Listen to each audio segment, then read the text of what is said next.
On September 7, 2024, the Commander-in-Chief of the IRGC confirmed that Iran had targeted 12 Israeli ships in the Indian Ocean in retaliation for Israeli attacks on 14 Iranian oil-exporting vessels. Meanwhile, Israeli Defense Minister Benny Gantz suggested that the Israeli government should shift its attention to Lebanon and Iran, since the country already had enough forces stationed in Gaza to deal with the latter. Meanwhile, the United States has expressed concern about the conflict, stating that a U.S. aircraft carrier cannot be stationed in the region forever to protect Israel, highlighting the need for a cessation of hostilities. But while relations between Iran and Israel seem unsalvageable today, the two countries were not always so hostile. In this video, we delve into their complicated history and their fraught present and question where the region is headed next. Iran and Israel, the arch-nemesis of the modern world, were pretty close up until the 1970s. At that time, trade between the two countries was booming.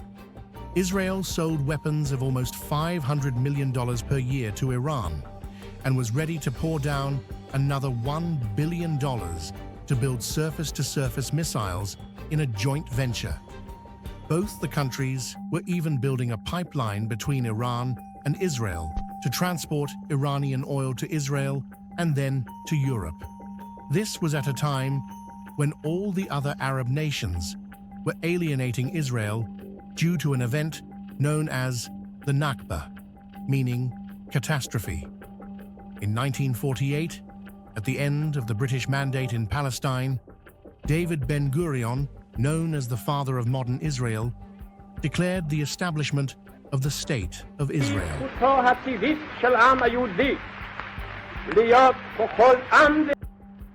This declaration led to a conflict with neighboring Arab nations, including Egypt, Jordan, Lebanon, and Syria. The Israeli military subsequently occupied 78% of historic Palestine, resulting in the displacement of at least 750,000 Palestinians, the death of approximately 15,000 people, and the destruction of over 530 villages. But unlike the rest of the Arab world, Reza Shah Pahlavi's regime in Iran ignored the Nakba. The Shah wanted to swap Iranian oil, crucial for an oil-starved Israel placed under oil embargoes by Arab nations, with military equipment and arms. Syed Fraz Hussein Naqvi, who leads the Iran program at the Institute of Regional Studies in Islamabad, Pakistan, believes there were two major reasons for the Shah's cordial attitude towards Israel. The first reason is that the indigenous Arab states that were the part of the Middle East, and still they were both quite apprehensive towards Israel as well as Iran, because both Iran and Israel are non-Arab states that are present inside the Middle East in an overall Arab region. The second basic reason was the partnership and their alliance with the US. It was basically the US that basically provided the seeding material for the initiation of Iran's nuclear program. So how did Iran go from being Israel's ally to its most bitter enemy? The answer lies with this man. His name was Ayatollah Ruhollah Khomeini, known as the first supreme leader of Iran. In 1979, Khomeini took down Reza Shah Pahlavi, forging a new chapter for one of the oldest civilizations of mankind. Iran's stand against imperialism and colonialism meant that the republic would pivot towards religion. It was now known as the Islamic Republic of Iran.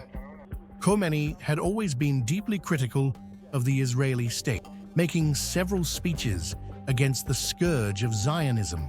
His speeches were initially designed to rile up the public against Pahlavi, using the previous leader's ties to Israel as a springboard for this furor.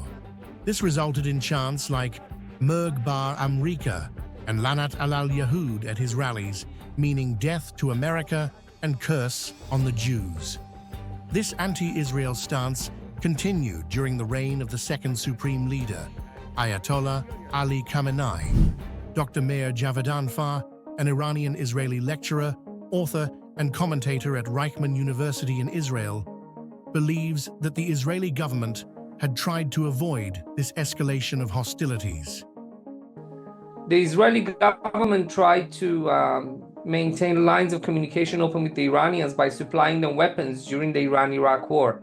Israel was the only Western country that directly supplied weapons to Iran during that war, with the hope of maintaining relations, covert, and then hopefully developing them to better relations. But 3 years after the end of the Iran-Iraq war, in 1991, Ayatollah Khamenei declared proxy war against the state of Israel. Javedanfar is referring to the Iran-Contra affair. From 1981 to 1986, the United States secretly supplied weapons to Iran through Israel, even though Iran had been placed under an arms embargo.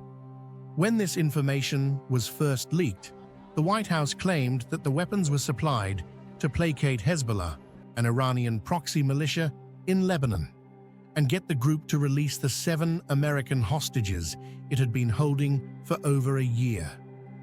But journalists later revealed that US President Reagan's administration had been playing a much wider game of chess.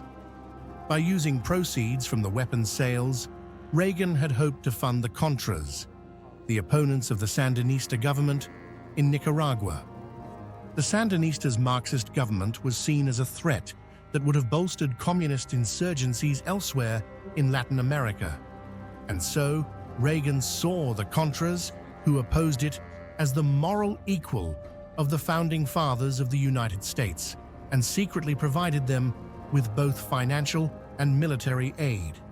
By routing American arms to Iran, Israel stood to solidify ties with the US and weaken Saddam Hussein's Iraqi government, which it saw as a much larger threat than Iran. In response, Iran allegedly provided the intelligence Israel needed to strike and destroy Iraq's incomplete nuclear reactor southeast of Baghdad. At the time, the attack was widely criticized as state-sponsored terrorism.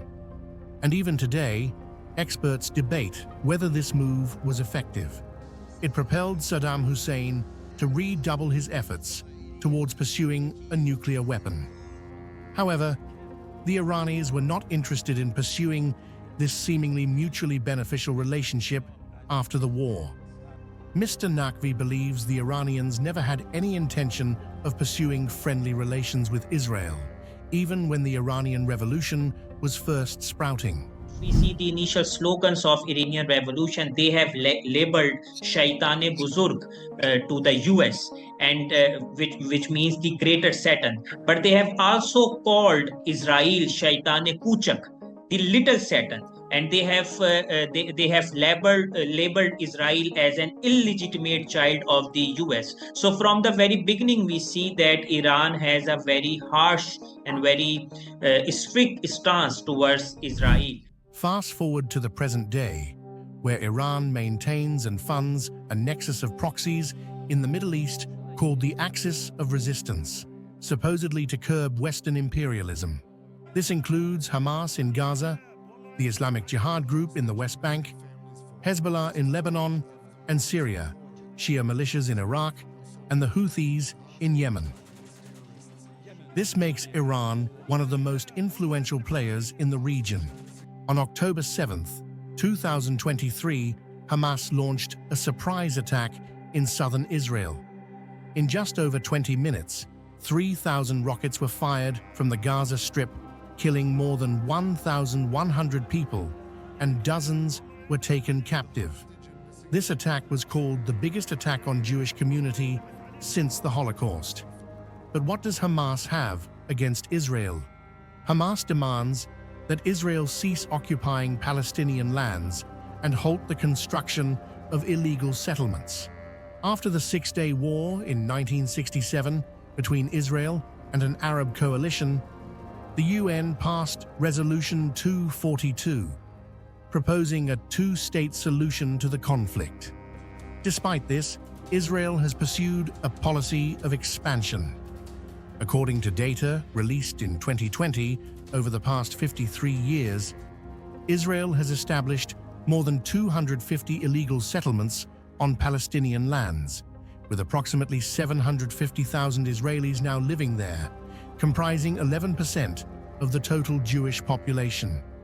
We have at least a 75-year conflict with the Palestinians, if not more, okay? It's impossible that in a conflict just one side is responsible, that one side has made mistakes. We've also made mistakes. Nobody's denying. Anybody who tells you that, we are completely innocent and the other side is the Satan, it doesn't matter if they said about us or the Palestinians, that's just wrong. It's morally and intellectually dishonest.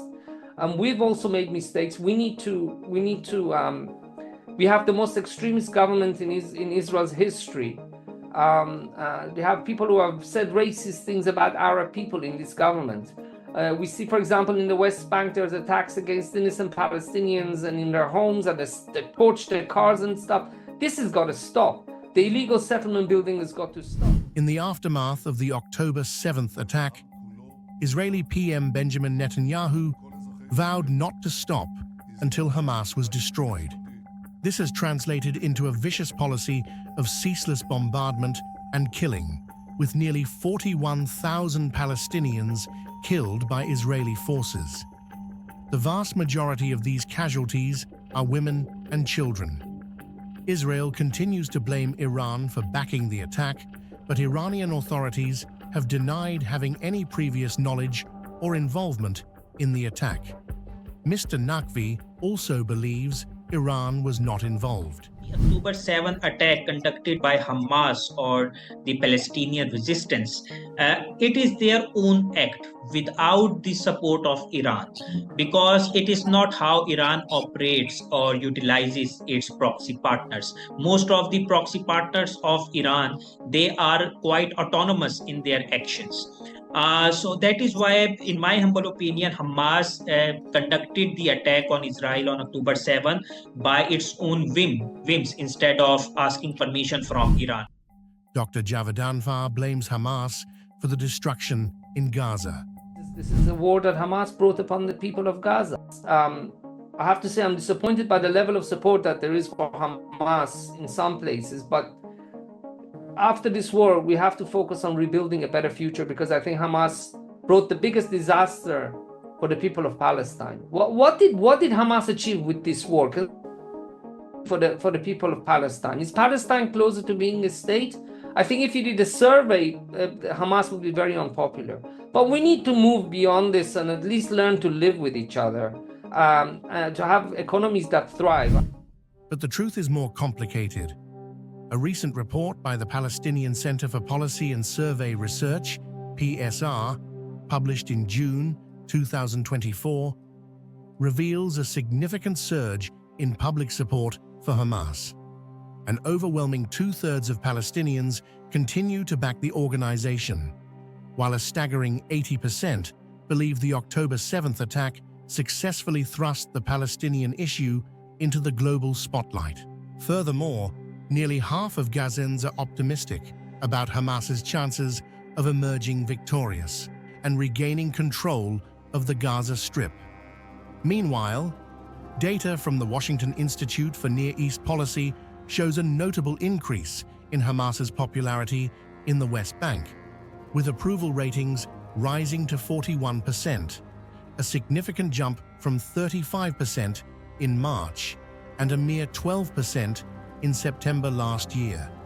These findings suggest a substantial shift in public opinion, given how brutal the Israeli assault has been. Meanwhile, Iranian leaders continued to express support for Hamas, promising retaliation when Hamas leader Ismail Haniyeh was killed on Iranian soil and giving him a public funeral. Over the course of the Gaza war, Israel has also faced resistance from other Iran-backed groups such as Hezbollah and the Yemeni Houthis. Israel and Hezbollah have been exchanging fire across the Israel-Lebanese border for months. The Houthis have been capturing ships in the Red Sea and the Gulf of Aden. Since the war began almost a year ago, Iran and Israel have been engaged in a tit-for-tat exchange, blaming each other for attacks on their soil. These include a huge cyber attack that took out 70% of Iran's fuel stations in December, an attack on the Israeli Mossad center in northern Iraq in January, and an attack on Iran's gas pipeline in February. The rivalry reached a boiling point with the April 1st airstrike on Iran's Syrian consulate, which killed 2 top generals and sparked outrage and vows of retaliation from Iran. Suddenly, this decades-long shadow war bled out into the open, resulting in Iran's first-ever direct strike on Israel on April 13th, involving over 300 drones and missiles. Although most were intercepted, the attack signaled a new level of aggression. All of this continues against the more urgent humanitarian threat posed by the war in Palestine. On July 19, 2024, the International Court of Justice, ICJ, issued a ruling declaring that the actions of the Israeli state amounted to apartheid against Palestinians. The court found that Israel's policies of the expansion of illegal settlements on Palestinian territories constituted systematic oppression of the Palestinian people. The ICJ called for an immediate cessation of these illegal activities and urged the international community to take action to ensure compliance with international law.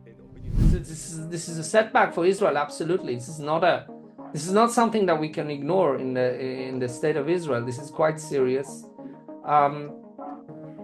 Look, I would have to tell you two truths. These are both truths. Number one, we are occupying Palestinian lands after 1967. There's no question about that. We didn't receive they attacked us. Yes, we took those lands, but we're occupying it. There's nobody who recognizes those territories as Israeli territory. Number one. And in theory, you should give it back. Okay, that's a truth. It's occupied. You got to give it back. The other truth is that every time we try to give back those occupied territories, the number of attacks against Israeli civilians increased, and more Israeli civilians were killed. So how can I live by international law when it costs the lives of Israelis in such a terrible manner?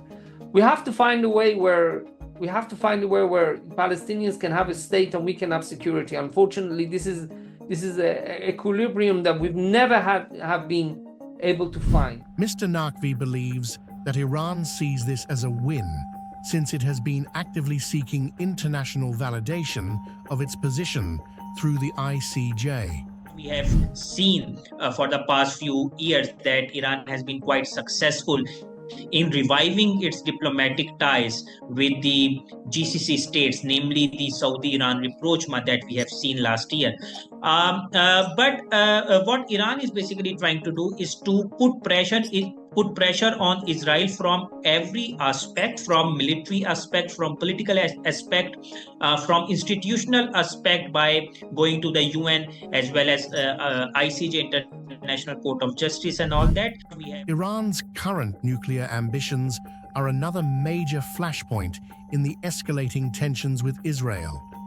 With uranium enrichment already at 60%, the Iranian program is edging closer to producing weapons-grade material. The stakes are high, with Israel perceiving the program as an existential threat.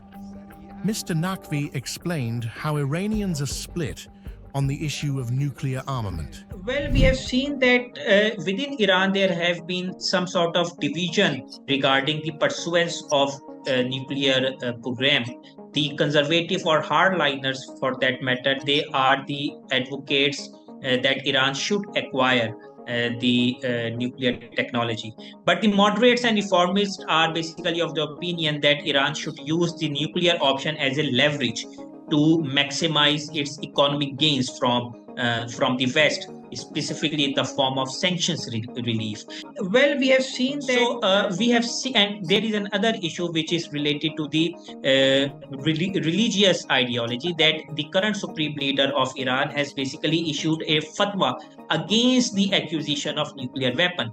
But from the recent statements by some of the IRGC commanders, some of the Iranian officials and politicians, we can assume that Iran might rethink its nuclear policy, and Iran might change its nuclear posture, which means that Iran could actively pursue a nuclear weapon in a few weeks or months. So Iran's nuclear program has long been in Israel's crosshairs. A string of mysterious attacks has targeted key facilities, including a devastating fire at the Natanz nuclear site in July 2020, and a sabotage operation that destroyed thousands of uranium-enriching machines in April 2021. Iranian officials, such as Ali Reza Zaghani, have pointed fingers at Israel, denouncing the incidents as nuclear terrorism. The shadow war has also claimed the lives of top Iranian nuclear scientists, including Mohsen Fakhrizadeh, the father of Iran's nuclear program, who was assassinated in 2020. Former Pentagon expert Michael P. Mulroy told the New York Times that Fakhrizadeh's killing would significantly set back Iran's nuclear ambitions, dealing a major blow to the program. The escalating tensions and covert operations have raised concerns about the region's stability and the potential for open conflict. Dr. Javedan Farr asserts that Israel's policies are fundamentally rooted in self-defense. During the 2012, when there was a lot of threats by Israel to attack Iran's nuclear facilities, there was a lot of opposition. I work in academia and in the press by former Israeli officials against plans to attack Iran's nuclear installation. Even a chief of the Mossad, Meir Dagan, the late Meir Dagan, may his soul be blessed. He really was somebody who cared about this country. The late Meir Dagan was opposed to it, very much opposed to it. This was in 2012, but I have to tell you now, in 2024, I hear more than ever before that in order to address the proxy issues, we need to go after their sponsor, and their sponsor is the Islamic Republic of Iran. I think the two countries are closer to war than ever before, unfortunately. Other regional players also factor into the conflict, with direct or indirect involvement. For instance, Azerbaijan shares a 700-kilometer-long border with Iran and is allied with Israel, allowing the latter to conduct long-range strikes in Iranian territory. Meanwhile, China is emerging as a mediator in the region, first restoring diplomatic ties between Saudi Arabia and Iran, then brokering a deal between two Palestinian rivals, Hamas and Al-Fateh, in July 2024. However, Dr. Javedan Farr believes that China's actions post-October 7th have significantly undermined its potential role as a mediator in the region. Before this war, we view China as not just a trading partner, but as a superpower with whom it was possible to work diplomatically. But after this war, the Chinese have stood with our enemies, and unfortunately, as a result of that, China has lost any possibility of playing a part as a mediator. And also, our relations with the Americans are far too good. We would not abandon our American friends for the sake of the Chinese. But the Chinese have lost a lot of leverage and standing in Israel because of their policies after the October 7th massacre of Hamas. They've been almost an anti-Israeli country in many ways, and this is going to impact the way they're viewed in the state of Israel. Mr. Naqvi believes that China prefers to avoid involvement in the Israel-Iran conflict. China is a major player, but if we are talking about this in the terms of Iran-Israel negotiations, I still believe that China does not want, and China also would not interfere in the Iran-Israel domain, because China is very well aware of the Iranian political psychology and Iranian political attitude towards Israel. Tensions between these two countries have raised serious concerns about the fragile state of peace in the broader Middle East. The fear of a larger regional conflict is palpable, with many anticipating that further provocations could lead to a more extensive war involving multiple nations.